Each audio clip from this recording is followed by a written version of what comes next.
Right now, in a house somewhere, a smoke alarm is screaming, and the woman asleep inside cannot hear a thing. No ringing, no beeping, nothing. The only reason she will wake up tonight is lying at the foot of her bed. And by the end of this, you will never hear your own dog the same way again. For thousands of deaf people, that's not a hypothetical. That's just Tuesday.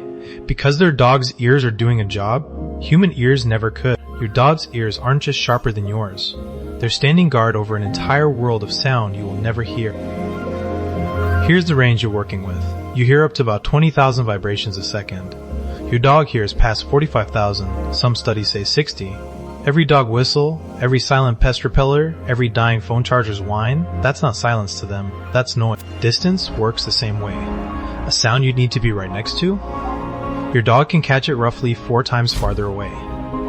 That's not your dog being dramatic at the door. That's your dog hearing the car before you even finish your sentence.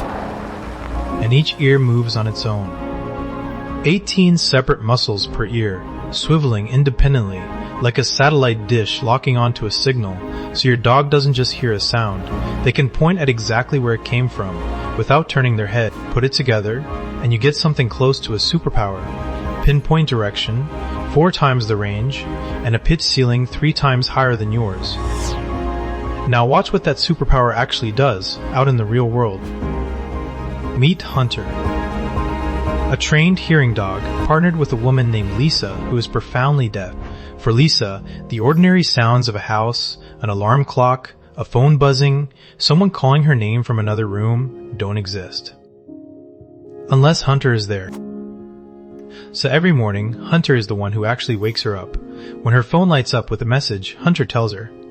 When someone calls out for her from downstairs, Hunter runs, nudges her, and leads her straight to them. And when the smoke alarm sounds, the one sound that matters most, Hunter doesn't wait for a command. He alerts her, immediately, every time.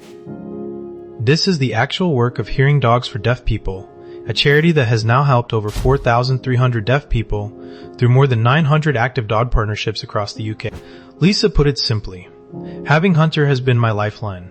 He's my ears, and my companion. Now take that same ear and put it to work at a completely different kind of distance. On a hillside, a shepherd doesn't shout commands, he whistles.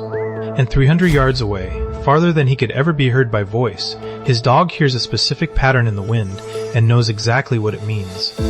Go left, go right, lie down, stop. A single well-trained sheepdog, steering an entire flock, using nothing but a sound most people couldn't even tell apart. Take that same instinct to a war zone, and it becomes something else entirely. A scout dog's ears could catch a snapped branch, a whispered voice, movement in pitch darkness, long before any soldier's ears could. In some of the most dangerous places on Earth, a patrol's very first warning of an ambush wasn't a radio call.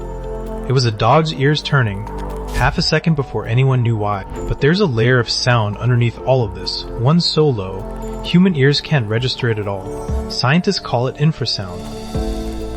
It's part of why your dog sometimes starts pacing, hours before a storm even shows up on radar, picking up the pressure drop and a rumble sitting just below what you can hear.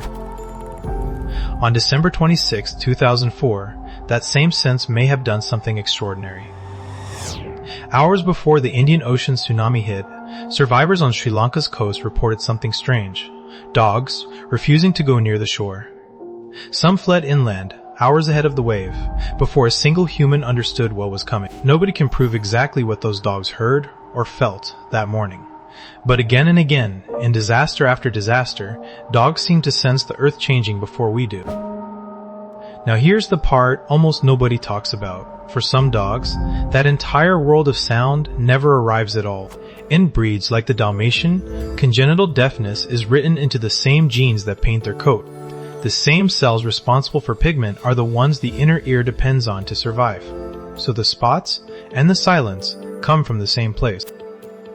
Vets can find this early, ear by ear, with a painless hearing test called BAER, before a family ever has to guess. And here's the part that matters most. A deaf dog is not a broken dog. Owners switch the hand signals to touch to the flash of a porch light, and the dogs learn just as fast, just as eagerly, because the bond was never actually built on sound. It was built on attention.